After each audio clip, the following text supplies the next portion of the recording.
আসসালামু আলাইকুম বন্ধুরা, কেমন আছেন? তো আপনারা সবাই অবশ্যই কমেন্টে বলবেন। তো এই যে হচ্ছে আজকে আপনাদের নতুন একটা জিনিস দেখাতে চলেছি, যদিও সেটা আপনাদেরকে আগে দেখাইছিলাম, কিন্তু প্রথম হচ্ছে আমার ছাদ বাগানে কত সুন্দর সবজি এবং কি কি হয়েছে সেটা আপনাদের দেখাবো। তো প্রথমে ছাদে আসতে হচ্ছে, এসেই আমার কবুতরগুলোকে জল খেতে দিতে হবে, কেননা টুসু এবং ইরা এবং তাদের মেয়ে না ছেলে যায় না রাজা, তারা হচ্ছে জল খাওয়ার জন্য উতারা হয়ে পড়েছে, তিনজনে বসে আছে।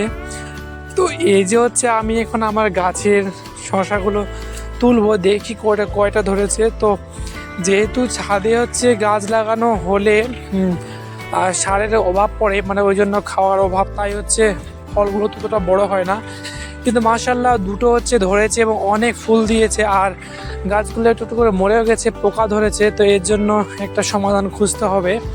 তো এখানে টমেটো গাছ, টমেটো ধরেছে প্রায় অনেকই।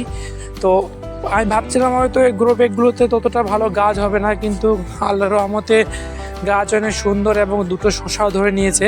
তো এই যে হচ্ছে আমার কবুতরগুলো জল খাচ্ছে কত সুন্দর করে। তো আপনাদের আজকে আমি দেখাবো হচ্ছে আমাদের টুসুইরা দুটো নতুন কিউট কিউট বেবি, তারা কত বড় হয়েছে। তো আপনারাও যারা চান এরকম সুন্দর সুন্দর কবুতরের ভিডিও দেখতে, অবশ্যই লাইক কমেন্ট শেয়ার অবশ্যই করবেন এবং পাশে থাকবেন। তো এই যে হচ্ছে এটা আমাদের ইরাবতী, আর এটা হচ্ছে মনে হয় ওর মেয়ে না ছেলেটা। তো যেহেতু এখন অনেক বড় হয়ে গেছে, তাই ততটা ঠিকঠাক বোঝা যায় না। আগে খুব সুন্দর করে বোঝা যেত যে কোনটা হচ্ছে ছেলে কোনটা মেয়ে। আর ওদের কালারগুলো যেহেতু একই, কেননা ওদের ব্লাড লাইন আলাদা হয়নি একই, ওই জন্য দেখতেও বেশ একই রকমই।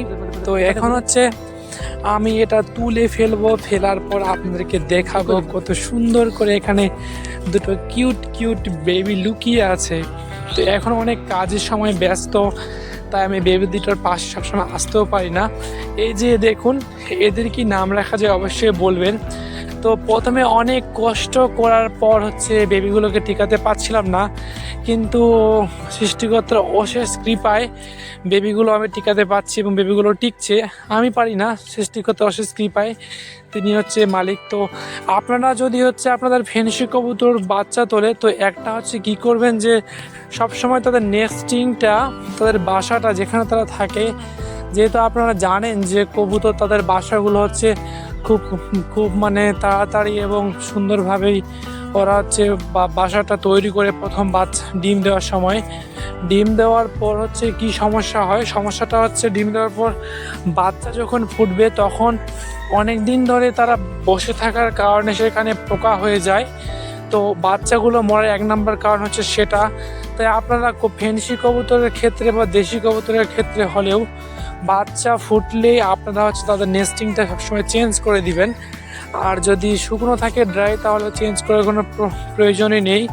তো এগুলো হচ্ছে পায়ে সুন্দর সুন্দর ফেদার হবে আশা করা যায়। একটা হয়তো ছেলে একটা মেয়ে হবে, কেননা এর আগেরটা একটাই বেঁচেছে, তাই আমি ঠিক কনফার্ম না ছেলে কি না মেয়ে। সম্ভবত এর আগেরটা মনে হয় মেয়ে হবে, কিন্তু এবারটা জানি না। এবার দুটোই হয়তো ছেলে মেয়ে হবে সম্ভবত, আশা করা যায়। তো বাচ্চাগুলোকে কেমন লাগছে অবশ্যই কমেন্টে বলবেন, এবং কে কে চান এরকম ফেন্সি কবুতর পালন করতে অবশ্যই আমার সঙ্গে যোগাযোগ করতে পারেন।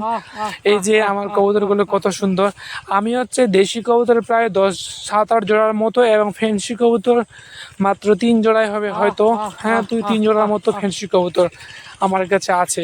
তো কারো লাগলে অবশ্যই কমেন্ট করে বলবেন এবং পাশে থাকবেন। ঠিক আছে, ভালো থাকবেন।